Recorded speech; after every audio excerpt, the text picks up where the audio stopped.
નવસારીના યુવકનો હોસ્પિટલના તબીબની બેદરકારીથી મોત નીપજ્યું હોવાનો પરિવારજનોનો આક્ષેપ। ડોક્ટરની બેદરકારીનો મામલો। નવસારીના યુવકે ગુમાવ્યો જીવ। પેટના દર્દથી પીડિત યુવકનું નીપજ્યું હતું મોત। ડોક્ટરે ઇન્જેક્શન આપ્યા બાદ પગમાં હલનચલન થઈ બંધ। ઘનિષ્ઠ સારવાર બાદ પગ કાપવો પડ્યો। આખરે યુવકનું નીપજ્યું મોત। પરિવારજનોએ ડોક્ટરની બેદરકારીનો લગાવ્યો આરોપ। નવસારીનો યુવક પેટના દુખાવાથી પીડિત હતો। જોકે સુરતની ખાનગી હોસ્પિટલના તબીબની બેદરકારીના પરિણામે યુવકે જીવ ગુમાવ્યો હોવાનો આરોપ તેના પરિવારજનોએ લગાવ્યો હતો। નવસારીના રહેવાસી કૌશિક પટેલને પેટના દુખાવાની ફરિયાદ હતી અને દર્દથી પીડાઈ રહ્યા હતા। તેઓને સારવાર માટે નવેમ્બર માસમાં નવસારીની INS હોસ્પિટલમાં દાખલ કરવામાં આવ્યા હતા।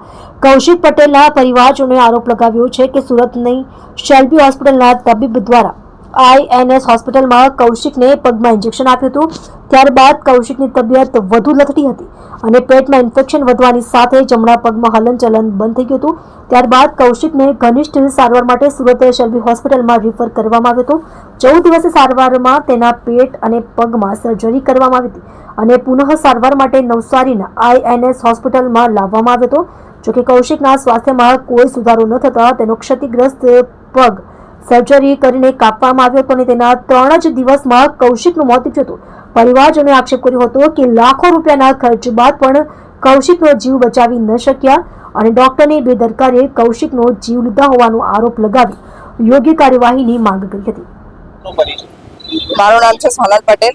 હું નવસારીથી આવી છું। મારા ભાઈ કૌશિક પટેલના ડોક્ટરો દ્વારા જે ગંભીર બેદરકારી થઈ છે તેના માટે હું અહીંયા આપ સમક્ષ હાજર છું। આજે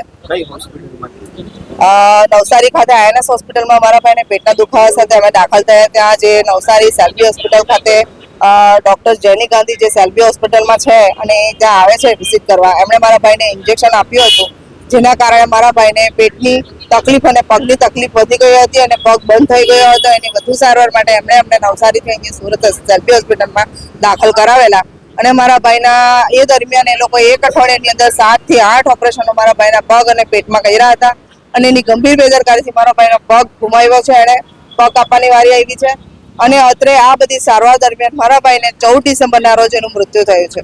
કઈ તારીખે એડમિટ કરેલા મારા ભાઈને 16 નવેમ્બરના રોજ દાખલ કરેલા હતા અમે અને અહીંયા 18 નવેમ્બરે શેલ્બી હોસ્પિટલમાં અમે દાખલ થયા હતા। ત્યાં અમે 3 તારીખ સુધી 3 ડિસેમ્બર સુધી અમે એની સારવાર લીધી હતી। અહીંયા કઈ તારીખે મારા ભાઈનું 14 ડિસેમ્બરે ડેથ થયું છે અને આ હોસ્પિટલના જેટલા બી ડોક્ટરોની બેદરકારી છે એના માટે મેં 1 મહિનો ટોટલ હોસ્પિટલમાં આટા માર્યા છે, રખડી છું। ત્યારે મને ખ્યાલ આવ્યો કે મારા ભાઈને જેની ગાંધી દ્વારા જે બિનજરૂરી પ્રોસેસ શેલ્બીમાં જે થઈ છે એ વ્યક્તિ આપણે કહીએ કે બહુ ગંભીર બેદરકારી જે છે, ખ્યાતિ કેસમાં જે ભૂલ થઈ છે એ રીતની જ આ વસ્તુની અંદર બી ભૂલ કરી છે મને આટલા લેટ બેસવાનું કારણ એ છે કે મારી પાસે ફાઇલો જરૂરી જે હોય એ હતી નહીં। એ ડોક્ટરને લગતા જે મારા પુરાવા મારે ભેગા કરવા જોઈએ કે મારા ભાઈને ટ્રીટમેન્ટની શું જરૂર હતી, એના માટે સુરત સિવિલ ખાતે ડોક્ટરોને મળી છું, સુરતના બધા ડોક્ટરોને મળી છું, એમના મારા ભાઈના કેસના રિલેટેડ ડોક્ટરોને બી હું એમના હોસ્પિટલ ક્લિનિકમાં જઈને મળી છું અને ત્યાર પછી મને ખ્યાલ આવ્યો કે મારા ભાઈને આ વસ્તુની અંદર થ્રોમ્બોસ્ટોમી કરવાની જરૂર હતી અને આ મેડમે એને થ્રોમ્બોલાઇસિસ બિનજરૂરી પ્રોસેસ કરીને આખો કેસ બગાડી નાખ્યો છે। કેટલાનું બિલ થયું હતું અને કયા ડોક્ટરે ટ્રીટમેન્ટ કરી? મારા ભાઈને આ હોસ્પિટલની અંદર 20 લાખ રૂપિયાનું બિલ થયું છે અને નવસારી ખાતે INS હોસ્પિટલનું અમારું 8 લાખનું બિલ હજુ બાકી છે અમારે ભરવાનું, જે કે મારા ભાઈના કંપનીના જે નોકરી કરે છે ત્યાંથી જે પૈસા આવશે તેની રાહ જોઈને અમે બેઠા છે કે એ પૈસા અમે ભરી શકીએ। હવે